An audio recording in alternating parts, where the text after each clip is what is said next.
परीक्षा एजेंसी के चयन में कैसे हुई थी लापरवाही? एजेंसी पर लगे किन आरोपों की झारखंड कर्मचारी आयोग ने की थी अनदेखी? क्यों आयोग के चयन पर उठ रहे सवाल? जिस एजेंसी पर यूपी पुलिस भर्ती में गड़बड़ी करने का आरोप, उसे ही जेएसएससी ने दिया काम। यानी देखिए पूरा मामला क्या है।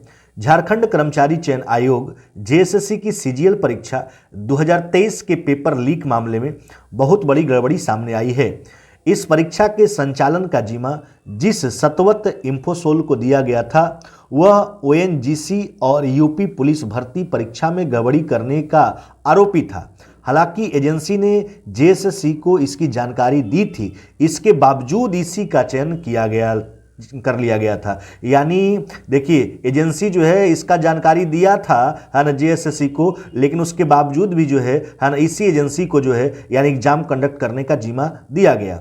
एसआईटी ने 13 फरवरी को चेन्नई में सतवत इंफोसोल के अधिकारी गोपीनाथ कुप्पुसामी से पूछताछ की थी। गोपीनाथ ने बताया था कि उनकी एजेंसी ने ओएनजीसी के लिए काम किया था। उस परीक्षा में अयोग्य उम्मीदवार के चयन का आरोप लगा।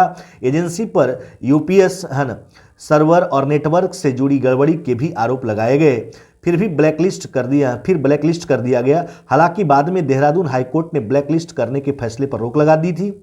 इसके बाद एजेंसी को यूपी पुलिस भर्ती परीक्षा के आयोजन का भी काम मिला, जिसमें हैकिंग का आरोप लगा। हालांकि गोपीनाथ ने सभी आरोपों को गलत बताया है। जी हाँ, देखिए रांची पुलिस पूरी तत्परता से पेपर लीक मामले की जांच कर रही है। कुछ आरोपी अभी पुलिस के गिरफ्त में नहीं आए, इनकी गिरफ्तारी का प्रयास किया जा रहा है। पुलिस पूरे मामले का निष्पक्ष जांच कर रही है। जो भी दोषी होगा उसे बख्शा नहीं जाएगा, चंदन कुमार सिन्हा एसएसपी रांची का कहना है। जी हाँ, देखिए इन सवालों के अभी तक नहीं मिले जवाब। क्या है पहला सवाल? एसआईटी ने कहा है कि एजेंसी और आयोग के बीच करार में भी गड़बड़ी हुई, लेकिन इसके लिए जिम्मेदार कौन, इसका जवाब नहीं अभी तक दिया गया। परीक्षा एजेंसी पर पहले भी गड़बड़ियों के आरोप लग चुके, इसके बावजूद भी एजेंसी के चयन के लिए जिम्मेदार कौन? यानी जब आरोप लग गया था उस एजेंसी पर, तो फिर उसका चयन क्यों किया गया? कई कोचिंग संचालकों के पास पेपर मिले थे, उनकी गिरफ्तारी क्यों नहीं हुई? एजेंसी के किस अधिकारी ने पेपर बेचा, उस तक क्यों नहीं पहुंच पाई पुलिस? यह सब सवाल है। शुरुआत में जांच की रफ्तार काफी तेज थी, फिर उसमें सुस्ती क्यों आ गई? और एक और सवाल है, दूसरी बार सितंबर में हुई इसी परीक्षा में भी गड़बड़ियां मिली, इसकी भी चल रही है जांच। यानी इन सारों सवालों का जवाब कौन देगा?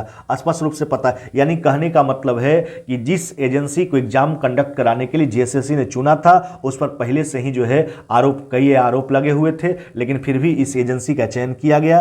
अब देखिए आगे जैसा भी कुछ पता लगेगा है ना, कोई भी जो भी कार्रवाई पुलिस कर रही है ना, जांच के द्वारा जो पता चलेगा हम आपको है ना उसका इंफॉर्मेशन प्रोवाइड करेंगे है ना।